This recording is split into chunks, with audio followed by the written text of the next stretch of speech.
welcome back to another one of our online lectures here in world history. Today we're going to start our unit on Islam. What we're going to look at today are outcomes. We're going to look at where Islam came from, so we call that the rise of Islam, and we're also going to look at the core beliefs of Islam. We've got two constructive response questions that will play into this. So the first question says, compare and contrast the development of Christianity and Islam. So we're going to have to dig back into a little bit of what we learned last unit, looking at where Christianity came from, its development under the Roman Empire and through the teachings of Jesus. And we'll compare it and contrast that to Islam here. So we're definitely going to go kind of cross-unit to answer that question.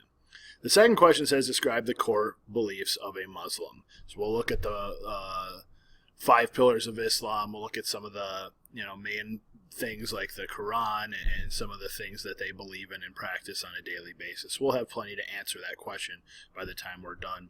So our path to learning here, what will we learn? Like I said, we're going to talk about the origin of Islam. We'll look at the origin story. We'll talk about Muhammad. We'll talk about the core beliefs of Islam. And we'll talk about some connections to both Judaism and Christianity that we'll see with Islam here today. This story starts in a region that is near where Christianity began. Christianity began in Judea, which is this region right up in here on the eastern edge of the Mediterranean Sea. For the bulk of this story with Islam, we're going to be looking at this region right here on the Arabian Peninsula, which is modern-day Saudi Arabia. So we're going to reference Medina and this city, Mecca, quite a few times in this story today. So let's set the stage with the Arabian Peninsula. First of all, it has a connection to 3 different continents, which makes it a great place for trade caravans to move through. So you've got a connection to Africa, Asia, and Europe. The region itself is mostly desert with a few oases for little agriculture. So you're not looking at vast fields of wheat and grain and things like that. To survive in this region, and people have survived in this region for a very long time, you really, really, really had to rely on trade. The group that was there in this desert were known as Arab herders. So the desert was inhabited by nomadic Arab herders. They were constantly moving around, trading, and trying to survive. The one group that really comes out of these Arab herders that really helps build the foundation of Islamic culture is a group called the Bedouins. The Bedouins were Arab nomads who were organized into different tribes and clans. Now, what we're trying to do here is we're trying to provide sort of a background, because when you understand the origin of a religion, you can understand how its teachings came to be. That's why we had to study the Romans in order to study Christianity, because they go together. They just are necessary. One story can't be told without the other. In a way, that's kind of what we're doing here with Islam. We're looking at specifically who are the people there and what did their culture look like prior to Islam. Those Bedouins, a couple of things about them, they had ideals of courage and loyalty to the family. What that means is they were very fiercely loyal to the people around them. Some of these tribes and clans were very small. Some of them ranged from extended family to additions of other extended families. But you looked out for each other. You had to have a lot of courage and loyalty to survive in this region. Now, they possessed warrior skills, which means when called upon, they could fight. This is a little bit more violent region of the world because of the trading going on there. So you did have to be able to wield a sword. Doesn't mean everybody was violent. Doesn't mean everybody fought and killed each other.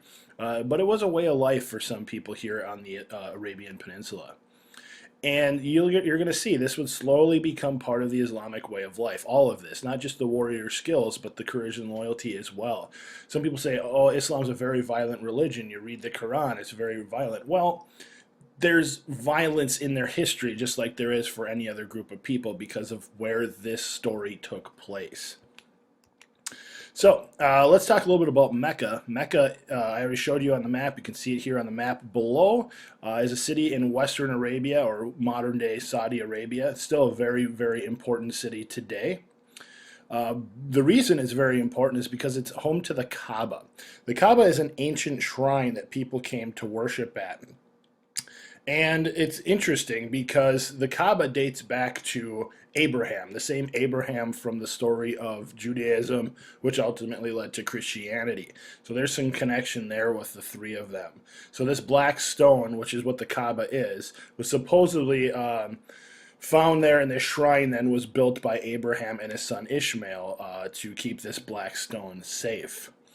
At the time, it contained 360 idols worshipped by many tribes. And an idol can be anything. It can be a little gold statue, can be some type of trinket, some type of gold medallion.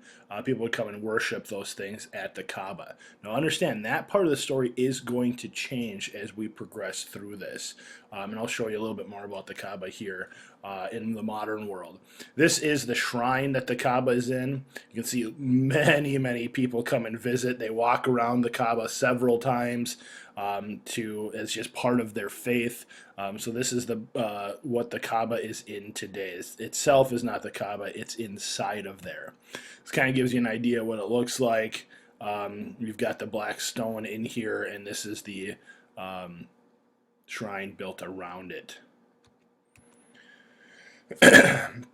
Okay, so when we talk about Islam, we have to talk about Muhammad. I mean, Muhammad is to Islam what Jesus was to Christianity. Now, they don't possess the same powers and things like that, but they're the origin, they're the start. Without them, this religion does not exist. So here's Muhammad's story. Supposedly, he was orphaned at age 6 and raised by his grandfather and uncle. At age 25, Muhammad became a businessman and a trader, and that makes perfect sense because that's what people did in this region at the time. Because there weren't really diverse cities, really big settlements, they were all nomads after all. Trading is what people did. So it's very easy for us to understand that Muhammad would have been some type of businessman or trader. He's going to get married. He marries a woman named Khadijah. She was a businesswoman, and all records show that was a very beneficial partnership. They were able to work together very well, and that led to this marriage. But Muhammad's life changes. It changes while meditating in a cave. He goes kind of in the hills and he decides to meditate, and it's there where he is visited by the angel Gabriel.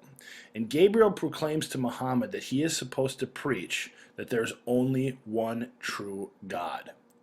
Now, this is a region that was very polytheistic. People had a lot of different gods that they believed in, so this would have been a very big reveal for Muhammad. It makes sense to us because in the modern world, monotheism is the lay of the land. It's normal, but at this time it wasn't. Still had a lot of polytheistic religions out there. So Muhammad decided to follow Gabriel's advice, his suggestion, his rules, and went out there and began to preach and spread Islam, which really is promoting the idea that there is one true God.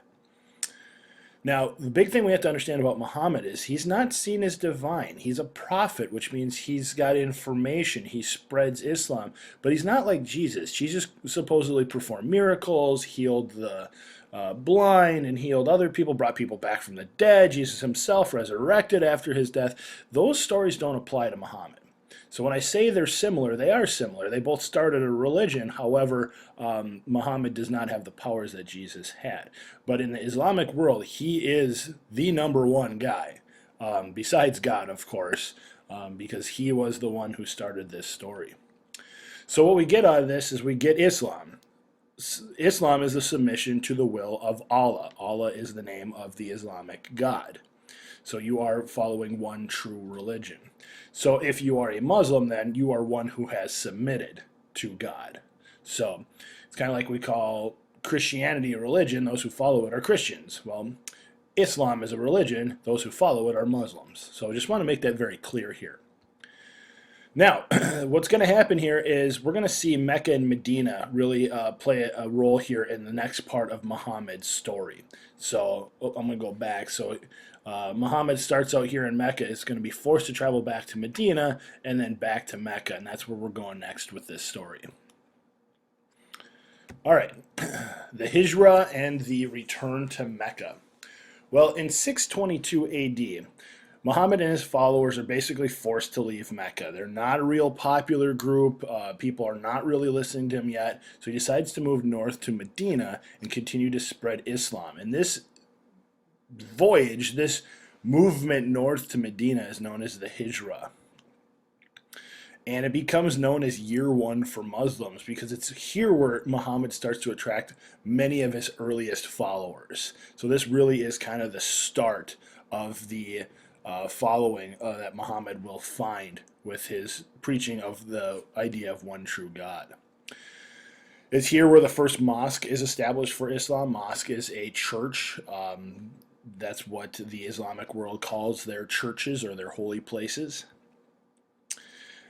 Well, about 8 years later in 630 AD, Muhammad decides to return to Mecca. The reason he wants to go to Mecca is where the Kaaba is. And so he goes right to Mecca, and he actually has to fight his way into the city. And again, it's a little bit different. You know, we're looking at a culture that does have a little bit more of a violent background. Doesn't mean that people who follow it are violent. You have to be really careful about making that label. But here he does have to fight his way in. So Muhammad is a little bit more of a warrior than, say, Jesus was. So Muhammad does have to fight his way in the city. He returns to Mecca and he destroys all the idols in the Kaaba and says, "No, we don't worship these. We don't worship these idols, these gold trinkets, these little statues that I told you about earlier." He says, "We worship God." And so this becomes a really big deal, and he establishes himself in Mecca once again. The Kaaba then becomes the most sacred site in Islam because of this. So it's kind of like home base. It's kind of like headquarters for the Islamic faith. And we'll talk a little bit more about that here in just a little bit. Unfortunately, Muhammad dies 2 years later at the age of 62, but his work had been done. He had got a following, got people believing in this one true God, established Mecca as the holiest place because of the Kaaba, and that is going to continue to spread for the next 1400 years to the modern time. So we got a couple pictures here. Another picture of the Kaaba. You can see just in the kind of middle of this great mosque in Mecca. Look at these are all people. I mean, this is a place that thousands and thousands and thousands of people visit. It's part of their faith to visit Mecca, as you're going to find out. And so lots of people would come visit this great mosque. And it's absolutely beautiful. I mean, look at the architecture. It's just absolutely beautiful. All right, so that's the origin of Islam. We're going to stop there for now. When we come back, we're going to look at the core beliefs of Islam, and then we'll finish by making some connections to Christianity and Judaism. So go ahead and hit stop, and then go ahead and start part 2.